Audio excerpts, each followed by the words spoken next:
Čaute všetci, v tomto videu si povieme 3 princípy, ktoré ti pomôžu k tomu, aby si sa dostal k svojim snom a cieľom.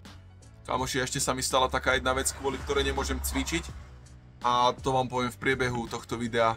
Dáme si taký menší film, vlog, ukážem vám, čo robím a ešte nejaké veci, ktoré ma skôr či neskôr dovedú do môjho cieľa. Takže poďme na to, kamoši. Prvý princíp, o ktorom by som vám rád povedal, je princíp disciplíny. Ako tento princíp funguje? Poviem si to na 2 príkladoch. Prvý príklad je, ideš pekne skoro spať, ráno sa skoro zobudíš a všetky tieto ťažké aktivity sa ti robia úplne jednoducho. Pustíš sa úplne jednoducho do čítania knihy, nerobí ti problém ísť cvičiť, zdravo sa stravovať a robiť veci, ktoré sú v tomto momente nepríjemné, sú ti zrazu príjemné a robia sa jednoducho. Takže tento princíp nemusíme používať. Druhá situácia je trošku ťažšia. Bol si včera do polnoci, 1, 2 v práci, potom si prišiel domov a vieš, že sa musíš okolo 9 zobudiť, aby si, dajme tomu, natočil takéto video, alebo aby si čítal knihu, alebo išiel do fitka, alebo urobil niečo okolo svojho domu, lebo vieš, že je to dôležité a posunie ťa to do tvojho cieľa. No ale tebe sa nechce, lebo si sa zle vyspal, si pohádaný so ženou, s priateľkou, máš nejaké problémy, je to ťažké a vtedy musíš proste použiť princíp disciplíny, že je jedno, ako sa cítim, je jedno, že sa mi nechce, je jedno, akú situáciu prežívam, proste potrebujem urobiť tieto dôležité aktivity, lebo viem, že ma posunú do môjho cieľa. Ako použiť tento princíp v praxi? Som po 3-dňovej šichte, som unavený, nechce sa mi robiť toto video, najradšej by som pozeral seriály, alebo scrolloval sociálne siete, alebo sa len tak poflakoval, ale viem, že je toto video dôležité, tak som zobral telefón, natočil som intro a teraz točím toto video. That's it. A takto môžeš tento princíp použiť vo svojom živote aj ty. Vieš, že musíš ísť cvičiť, OK, nahádžeš veci do tašky, prezlečieš sa, zoberieš sa a pôjdeš do fitka. Dáš tréning, ty budeš spokojnejší a vieš, že si sa aspoň trošku priblížil k svojim snom, ktoré máš tu v hlave. Takže čo som vám vlastne chcel povedať?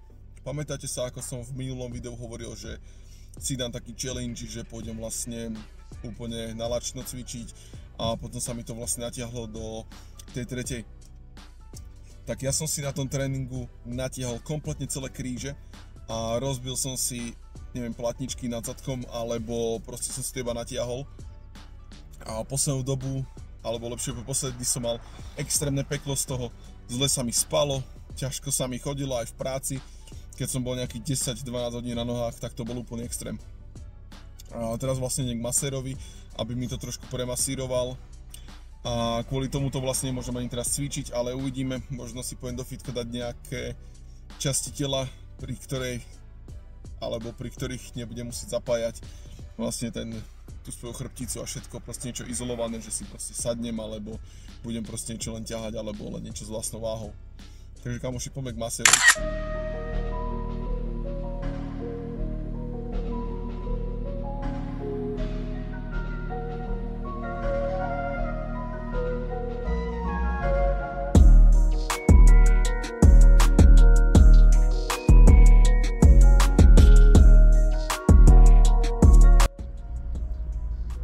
Keďže som bol vlastne v deficite a snažím sa vlastne schudnúť, prebytočný tuk, ktorý mám na tele, aby som proste bol taký viac shredded a vysekaný, tak si hovorím, že keď si počas toho pôstu a počas toho deficitu, tak ti trošku horšie regeneruje telo a máš proste sťaženú regeneráciu.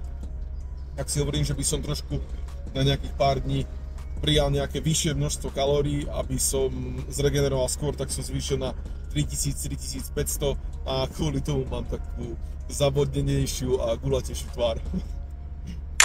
Takže ešte pred masážou si dám toto skvelé lungo a som tu v Banskej Štiavnici. A tak vám poviem, začína sezóna, je tu príjemne teplo a určite vám ukážem v tomto videu nejaké pekné miesta v tejto Banskej Štiavnici. Určite odporúčam Starý zámok, Nový zámok, nejaké uličky a cestu okolo trotuáru. Je tu tiež veľa fajn reštaurácií, ukážem vám niečo zo Štiavnice, takže potom mi napíšte váš názor do komentárov.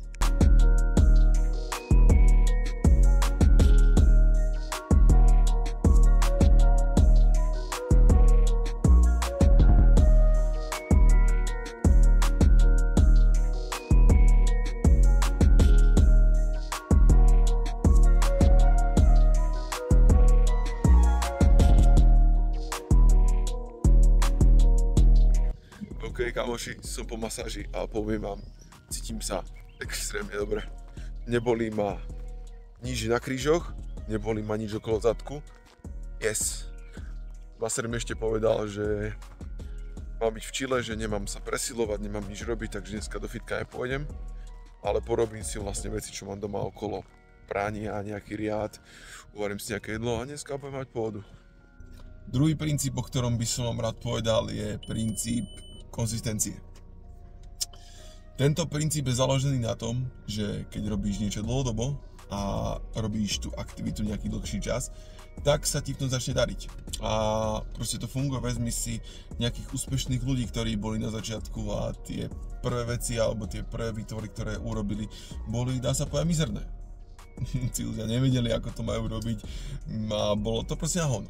A tým procesom a tým opakovaním a tým zlepšovaním sa je teraz ten výsledok lepší a dáva to nejakú hlavu a pätu. Vieš, lebo každá vec na začiatku je na hovno proste.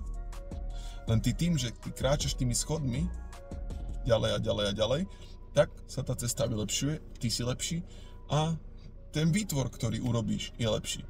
Takže uvedom si, že na začiatku je vždy všetko na hovno, ale procesom a tým, že to zlepšuješ a každú tú vec, ktorú robíš lepšie, ako si robil včera, sa zlepšuješ ty a ten proces a tá vec. Takže buď konzistentný, ver procesu a zlepšuj sa každý deň o 1%. A vylepšíš vždy to, čo si robil predtým horšie. To je všetko, kámo. Nič tam na pozadí. Máme nový zámok.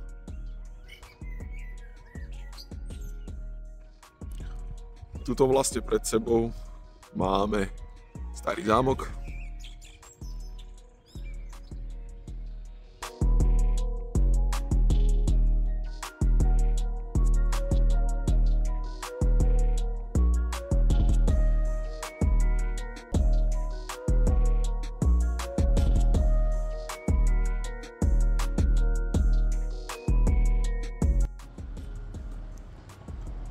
Ak by si sa chcel prejsť hore mestom a vidieť celé Trojište na meste, tak pôjdeš touto cestou, tu pri kostole pôjdeš hore.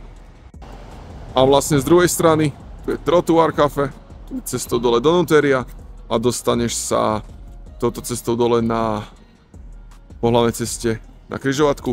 A tu keď zabočíš popri Andrejovi Kmeťovi, túto konkrétne, tak sa dostaneš do botanickej záhrady. Haló Homora. Tu máš vlastne sochu Andreja Kmeťa a keď pôjdeš hore popri kostole a pôjdeš stále doľava, tak sa dostaneš ku botanickej záhrade. Som doma a ešte sa chystám robiť si jedlo. Dostal som chuť na také fejkové burrito, tak si urobím hovädzie mäso s týmto tu. A ešte vám niečo chcem ukázať. Predtým ako ma seklo, keď som si ublížil vo fitku, tak som si tu takto pekne očistil živý plot. Túto vec by som milé rád dokončil. Uvidím, ako sa budem cítiť zajtra. Ešte to potrebujem tuto dočistiť riadne, aby som to mal vlastne ako toto tu. Na videu to nevyzerá dobre, ale keď sa na to pozrieš z diaľky, je to vyčistené, tak to vyzerá riadne pekne. Na to fejkové burrito som si vybral tieto zemiakové lokše, hovädzie mäso a túto zmes. Nejakých 200 gramov bude stačiť na porciu toho jedla. Jasné, že bude trošku viac mäsa, no. 180, 183, krásne 200.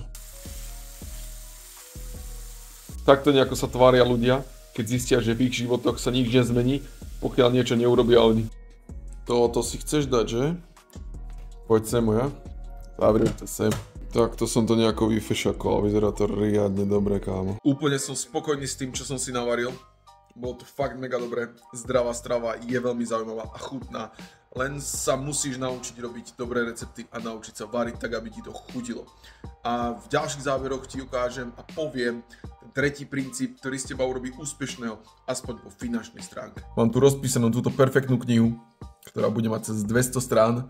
Len ju potrebujem ešte dokončiť a dneska som si dal ten čas na to, aby som napísal aspoň 3 kapitoly a skôr či neskôr tú knihu vydáme, je tam kopec princípov, ktoré ťa povedú na tvojej ceste za tvojim vysnívaným cieľom, ako si dokážeš nájsť svoje životné poslanie, ako na tom pracovať, ako si rozložiť svoju prácu a tak ďalej. Aký je posledný princíp k tomu, aby si bol úspešný, alebo aby sa ti aspoň trošku podarilo priblížiť tvojim snom a cieľom? Je to finančná gramotnosť. Princíp toho, že sa naučíš ovládať svoje peniaze a to, že neminieš na somariny, dokážeš si odložiť buď na novú techniku, na nové kurzy, nové projekty, ktorými sa ty priblížiš ku svojim snom a cieľom, aby si to pochopil.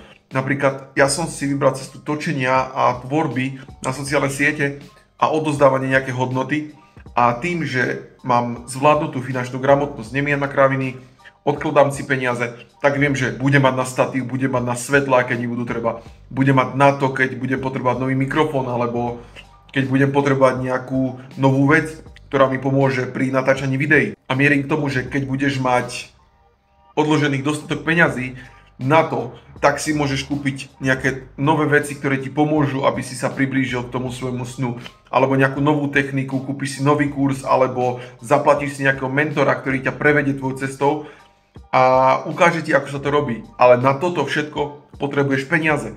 Tak určite si potrebuješ osvojiť finančnú gramotnosť a princípy a všetky princípy okolo peňazí, aby si sa skôr či neskôr dostal do svojho cieľa.